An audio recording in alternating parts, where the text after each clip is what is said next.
आप सभी को एग्जाम नैनो एप्लीकेशन में फिर से हार्दिक स्वागत है। आज हम लोग सीडीपी का एक मोस्ट इम्पोर्टेंट टॉपिक को यहाँ डील करेंगे और वो टॉपिक है आपका शैक्षिक मनोविज्ञान की विधियाँ।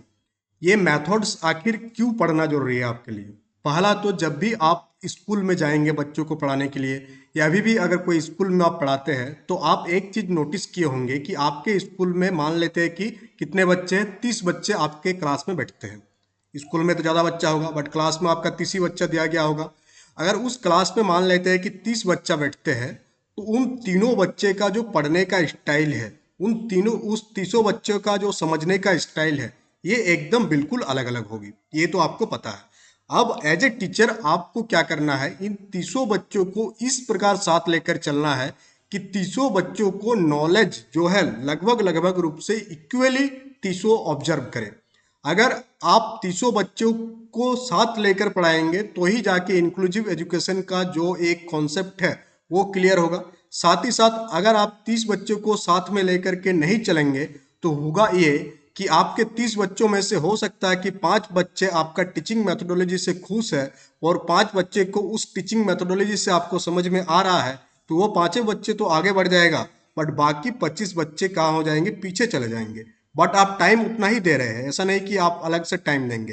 टाइम आपको उतना ही देना है, सिर्फ और सिर्फ आपको टीचिंग मेथोडोलॉजी चेंज करना है। तो ये आप कैसे चेंज करेंगे इसी के बारे में हम लोग डिस्कस करेंगे कि कौन कौन सा मेथड के हेल्प से हम लोग ये जान पाते हैं कि बच्चा किस प्रकार से सीख रहा है, दूसरा बच्चे को किस प्रकार से सिखाना है। तो इसमें टोटल हम लोग 6 मेथड का इस्तेमाल करेंगे। पहला मेथड होता है वो होता है आपका ऑब्जर्वेशन मेथड, जिसे हम लोग अवलोकन मेथड के नाम से जानते हैं। इस विधि में हम लोग क्या करते हैं, ऑब्जर्व करते हैं, अवलोकन करते हैं। कोई भी स्टूडेंट का बिहेवियर को हम लोग ऑब्जर्व करते हैं कि वो क्लासरूम में किस प्रकार से बिहेव कर रहा है।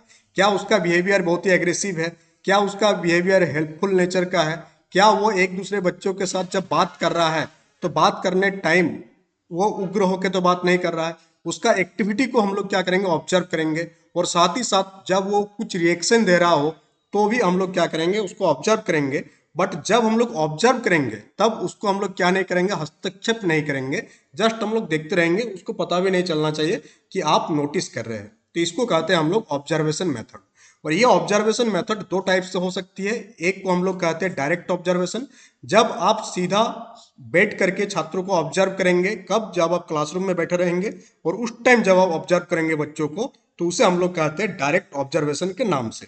सेकेंड आता है आपका इनडायरेक्ट ऑब्जर्वेशन, जब आप बच्चों का क्लासरूम में ना बैठकर बच्चा मान लेते हैं कि कहीं पर खेल रहा है, कहीं पर कुछ एक्टिविटी कर रहा है और आप दूर में है और वहां से आप ऑब्जर्व कर रहे हैं या आप सीसीटीवी कैमरा से ऑब्जर्व कर रहे हैं, तब उसको कहते हैं हम लोग इनडायरेक्ट ऑब्जर्वेशन।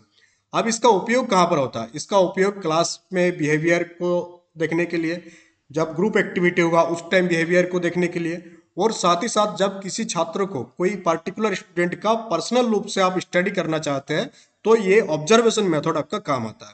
पहला लाभ क्या है? ऑब्जर्वेशन मेथड का पहला लाभ है कि इसमें आपका वास्तविक समय, रियल टाइम में वास्तविक बिहेवियर का अध्ययन हो जाता है। वो कुछ छुपा नहीं सकता है। जैसा आप इनडायरेक्टली अगर आप ऑब्जर्व किए और आप देखें कि कोई बच्चा खेल के मैदान में दूसरे बच्चों को पीट रहा है, तो उसका ओरिजिनल बिहेवियर वहां पर आपको पता चल गया कि वो पीट रहा है। उसके पीछे कुछ भी कारण हो सकता है, वहाँ वो चीज हम लोग डिस्कस नहीं कर रहे यहाँ पर, वहाँ आपको पता चल गई। तो इससे क्या होगा आपको कि हाँ, आप जान पाए कि ये बच्चे इस टाइप जब खेलते हैं तो इस टाइप की एक्टिविटी करता है, तो नेक्स्ट टाइम आप क्या इनिशिएटिव लेंगे ये आपके ऊपर है। अब इसकी सीमा क्या है कि पर्यवेक्षक की उपस्थिति से छात्रों का बिहेवियर चेंज हो सकता है। एग्जाम्पल, जैसे जब आप डायरेक्ट ऑब्जर्व करेंगे, बच्चों को पता है कि क्लासरूम में सर बैठे हुए हैं, तो अब क्या होगा, वहां पर बच्चा बिहेव जो होगा, उसका जो ओरिजिनल बिहेवियर है वो सामने ना आकर के वो बनावटी बिहेवियर शो कर सकता है। तो ये इसका कमी है। सीमा लाभ आपको याद रखना है, टाइप याद रखना है, क्या करते हैं याद रखना है। Move to the next observation method, और नेक्स्ट है आपका एक्सपीरियंशियल मेथड। और उसके साथ ही अगर आप जेटेड एग्जाम का प्रिपरेशन करना चाहते हैं तो एग्जाम नैनो एप्लीकेशन को डाउनलोड कर लीजिएगा। वहां पर सारे कोर्सेज जो है आपका अवेलेबल है। टेस्ट सीरीज भी लाइव हो चुका है, जिसमें 5 से 6 टेस्ट सीरीज अभी तक डाल चुके हैं फुल लेंथ, और टोटल 15 टेस्ट सीरीज यहाँ आपको प्रोवाइड होगा। तो एग्जाम तक आपका टोटल 15 डाल दिया जाएगा। तो चलिए हम लोग मूव करते हैं टॉपिक में। नेक्स्ट है आपका एक्सपीरियंशियल मेथड। एक्सपीरियंशियल यानी कि प्रायोगिक विधि। इस विधि में क्या होती है, एक कंट्रोल्ड इन्वायरमेंट में, एक नियंत्रित परिस्थिति में हम लोग डिफरेंट डिफरेंट टाइप के वेरिएबल्स को क्या करते हैं, अध्ययन करते हैं। अब यहाँ से जब जितने भी मेथड है वहाँ पर प्रोसेस है, और उस प्रोसेस को क्या कीजिएगा आप याद कीजिएगा प्रोसेस को, किस स्टेप के बाद हम लोग क्या करते हैं। तो जब हम लोग एक्सपीरियंशियल मेथड के माध्यम से कोई चीज़ को एक्सपीरियंशियल मेथड का इस्तेमाल करते हैं, तो सबसे पहले जो स्टेप होता है वो होता है आपका फॉर्मुलेटिंग हाइपोथेसिस, यानी कि पहले हम लोग परिकल्पना बनाएंगे। परिकल्पना में हम लोग क्या बनाएंगे, अध्ययन के उद्देश्य से। अगर आप किसी बच्चे को अध्ययन करना चाहते हैं, स्टडी करना चाहते हैं, टीचर, तो पहले ही हम लोग नोट कर लेंगे कि जो हम अध्ययन कर रहे हैं किसी बच्चे के बारे में जानना चाहते हैं, तो उसके पीछे का उद्देश्य क्या है। आप उसका बिहेवियर चेंज कराना चाहते हैं, उसका मार्क्स कम आ रहा है, उसको मार्क्स बढ़ाना चाहते हैं, या कुछ भी चाहते हैं, तो पहले आपको गोल पता होनी चाहिए, आपको एम पता होनी चाहिए। और फिर उससे रिलेटेड हम लोग अनुमान करेंगे कि आखिर अगर इस बच्चा का मार्क्स कम आ रहा है तो उसके पीछे के कारण क्या है, इसका बिहेवियर एग्रेसिव है, क्यों बिहेवियर एग्रेसिव है, क्या इसको कोई दिक्कत तो नहीं हो रही है, फिजिकल दिक्कत तो नहीं हो रही है, क्या इसको कोई बीमारी है, क्या इसका घर का वातावरण ठीक है। ये सारी चीजें हम लोग क्या करेंगे, हाइपोथेसिस ली, यानी परिकल्पना बनाते रहेंगे अपना दिमाग में। फिर सेकंड आएगा आपका चर का नियंत्रण करना, जो कि है आपका क्या, कंट्रोलिंग वेरिएबल्स। वेरिएबल्स मतलब वैसा चर जैसे स्वतंत्र, आश्रित और बाहरी चरों का नियंत्रण हम लोग करेंगे सेकंड स्टेज में। थर्ड स्टेज में आ जाएगा आपका, हम लोग क्या करेंगे, एक्सपेरिमेंट को कंडक्ट कराएंगे, नियंत्रित परिस्थिति में अध्ययन करेंगे। और फोर्थ स्टेज में इसमें आएगा आपका डाटा का एनालिसिस। अब जब आप एक्सपेरिमेंट कर लेंगे तो उसके बाद जो भी डाटा आएगा उस डाटा को हम लोग एनालिसिस करेंगे। फिर इसका लाभ और सीमा क्या है, लाभ क्या है कि ये आपका पूरा का पूरा एक साइंटिफिक और कंट्रोल्ड रिजल्ट ये देता है आपका, बट इसकी सीमाएं क्या है, कृत्रिम सेटिंग में वास्तविक जीवन से ये अलग हो सकता है। अब एक्सपीरियंशियल मेथड में आप करते क्या है उसका एग्जाम्पल बता रहे हैं। एक्सपीरियंशियल मेथड में होता ये कि कोई आप पर्टिकुलर सिचुएशन देते हैं बच्चे को, और उस सिचुएशन में देखते हैं कि बच्चा क्या कर रहा है, और उसके अकॉर्डिंग आप क्या करते हैं, चीज़ों को नोट करते हैं। तो इसमें वही आ जाता है कि जो सेटिंग आप करते हैं वो पूरा का पूरा आर्टिफिशियल सेटिंग होता है। जरूरी नहीं कि सेम वर्क अगर बच्चा रियल लाइफ में करे तो सेम बिहेवियर दर्शाए, बिहेवियर वहाँ चेंज हो सकता है। यही खाली इसकी सीमा है, बाकी इसका कोई सीमा नहीं है।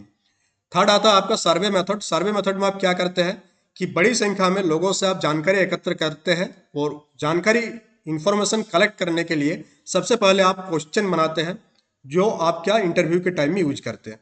जैसे अगर मान लेते हैं कि किसी बच्चे के एग्रेसिव बिहेवियर के बारे में आपको जानना है, तो उसके क्लास के सारे बच्चों को आप पूछ सकते हैं कि आप ये किस प्रकार से बिहेव करता है, जब हम नहीं रहते हैं तुम्हारे साथ कैसे बिहेव किया। तो यहाँ से क्या होगा, आपका पूरा का पूरा एक डाटा मिलेगा। और उसके लिए क्या किया, पहले आप क्वेश्चन पूछे, तो यहाँ पर आपका क्वेश्चन आपको तैयार करना होगा, प्रश्नावली तैयार करना होगा, जिसको आप साक्षात्कार में क्या करेंगे, यूज करेंगे।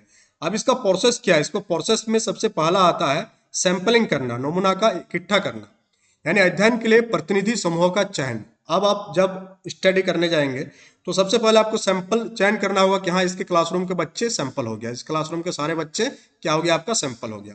सेकंड स्टेज आता है इसका क्वेश्चन डिजाइन करना। आप वैसा ही क्वेश्चन डिजाइन करेंगे जो प्रासंगिक हो। ऐसा नहीं कि आप कुछ भी पूछ रहे हैं, कुछ भी पूछने से तो आपका काम होगा नहीं, तो प्रासंगिक क्वेश्चन आप तैयार करेंगे। थर्ड, आप जो भी क्वेश्चन आंसर में डाटा आएगा उस डाटा को आप क्या करेंगे, कलेक्ट करेंगे। थर्ड स्टेज हो गया इसका डाटा कलेक्शन। फोर्थ आ जाएगा आपका डाटा का विश्लेषण करना। जो भी डाटा आपके पास आएगा उस डाटा का क्या करेंगे, आप विश्लेषण करेंगे, तो डाटा एनालिसिस। और इसका लाभ क्या है, लाभ हो जाएगा कि बड़ी जनसंख्या के रुझान और बिहेवियर का अध्ययन आप इससे कर सकते हैं। सीमा क्या है कि जो भी आंसर दे रहा है उसके ईमानदारी और सटीकता पर आपको निर्भर होना पड़ेगा। जरूरी नहीं कि जो इंटरव्यू ले रहे हैं जिस व्यक्ति का आप या जिस बच्चा का, वो आपको सही आंसर दे रहे हो, इस पर आपको कोई गारंटी नहीं है। तो आपको पूरा पूरी जो निर्भर रहना होगा वो उत्तरदाता की ईमानदारी पर आपको पूरा का पूरा निर्भर रहना पड़ेगा, जो कि आपका सर्वेक्षण मेथड का सीमा है। तो सर्वेक्षण मेथड यानी सर्वे मेथड में जो प्रोसेस है क्या क्या हो गया, सैंपलिंग, क्वेश्चन डिजाइन करना, डाटा कलेक्शन करना और डाटा का एनालिसिस करना, 4 स्टेज। अब आता है केस स्टडी मेथड, और यहाँ से क्वेश्चन बहुत सारे एग्जाम में अभी तक पूछा जा चुका है। अब केस स्टडी मेथड में आप क्या करते हैं, इसमें हम लोग क्या करते हैं, व्यक्ति समूह या स्थिति का गहन और विस्तृत अध्ययन करते हैं।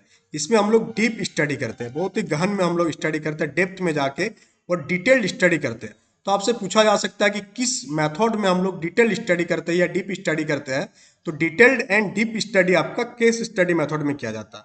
तो इसका जो प्रोसेस है, पहला इसमें आता है कि हम लोग पहले केस का सिलेक्शन करेंगे कि आखिर मामला है क्या जिस पर आप पूरा का पूरा एनालिसिस करना चाहते हैं। तो मामला ये हो सकता है कि किसी बच्चा का मार्क्स कम हो रही हो, या किसी जगह खाली मार्क्स खाली हम लोग स्कूल को ही एग्जाम्पल में नहीं रख सकते, बाकी बहुत सारे एग्जाम्पल हम लोग रख सकते हैं कि किसी एरिया में अगर ज़्यादा, किसी एरिया में क्या हो रहा हो कि मान लेते हैं कि किसी एरिया में ज़्यादा घटनाएं घटित हो रहा है जो अच्छा नहीं है समाज के लिए, तो वहाँ पर भी आप केस स्टडी मेथड से उस केस को सॉल्व कर सकते हैं। और तो इसमें क्या होता है, सबसे पहले हम लोग केस का सिलेक्शन करेंगे, सेकंड हम लोग उस केस से रिलेटेड डाटा का कलेक्शन करेंगे।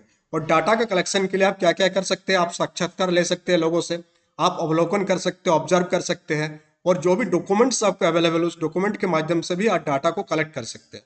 फिर जैसे ही आपका डाटा कलेक्शन हो जाएगा तो थर्ड स्टेप इसका आ जाएगा कि जो डाटा आपको मिला उसका डाटा का क्या करेंगे, आप एनालिसिस करेंगे। जो भी जानकारी आपको मिला उसका एनालिसिस करना बन जाता है, तो थर्ड स्टेज इसका डाटा का विश्लेषण हो गया। अब इसका लाभ क्या है कि इसमें आप बहुत ही जटिल और विशिष्ट मामलों की समझ आपको प्राप्त होगा, और ये समय साध्य है, इसकी जो है आपका कमी आ जाएगा। स्टेज आप याद रखिएगा, केस स्टडी मेथड, और इसमें हम डिटेल्ड और डीप स्टडी के टाइम में हम लोग केस स्टडी मेथड का यूज करते हैं। अब एक आ जाता फिफ्थ, और यहाँ से आपका सीटेट में एक बार क्वेश्चन पूछा गया था, आई थिंक इसी बार, कि लॉन्गिट्यूडिनल स्टडी मेथड है, जिसे हम लोग हिंदी में अनुवृत्ति अध्ययन विधि कहते हैं। ये कब किया जाता है? इस विधि में हम लोग समय के साथ एक ही समूह या व्यक्ति का हम लोग अध्ययन करते हैं। एक ही समूह, कोई एक ही ग्रुप या कोई एक ही व्यक्ति का जब हम लोग अध्ययन करेंगे तो उसे हम लोग क्या कहते हैं, लॉन्गिट्यूडिनल स्टडी मेथड।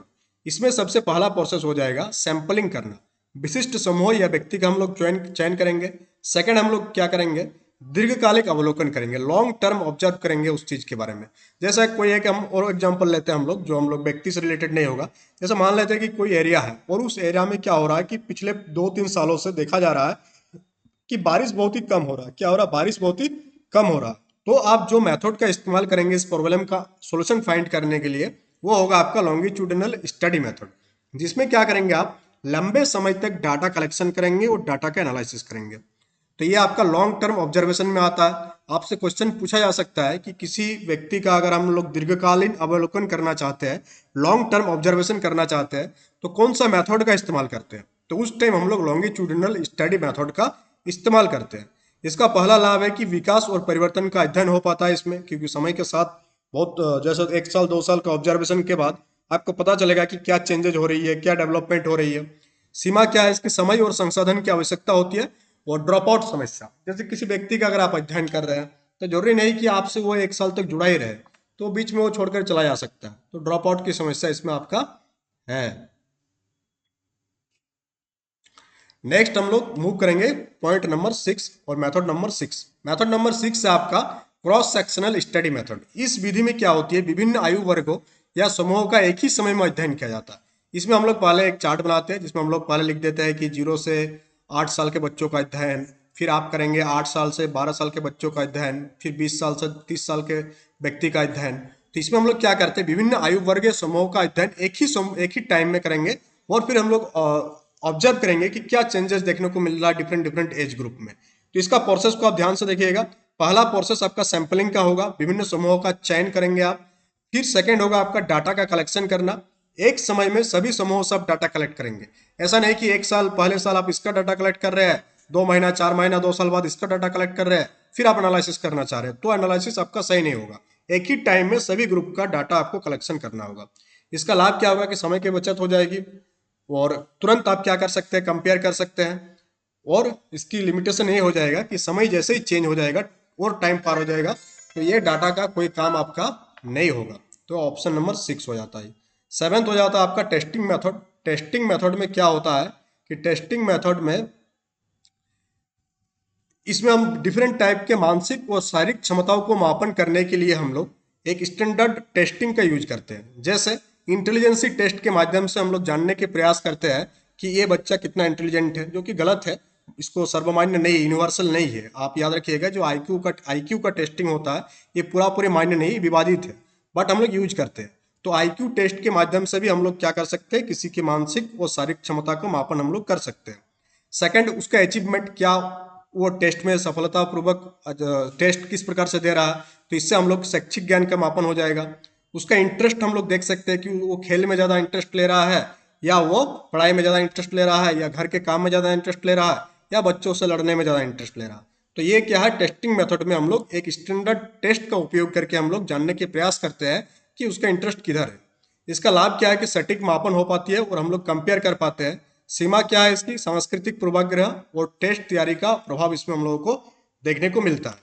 तो इस प्रकार से टोटल 7 मेथड और एक मेथड है, 8वां मेथड की अब हम लोग डिस्कस करेंगे। 8 मेथड है आपका क्लिनिकल मेथड, जिसे हम लोग नैदानिक विधि के नाम से जानते हैं। इसमें क्या होती है कि यह विधि व्यक्तिगत समस्याओं और व्यवहारिक मुद्दों के गहन अध्ययन के लिए हम लोग साक्षात्कार और टेस्टिंग के यूज करते हैं।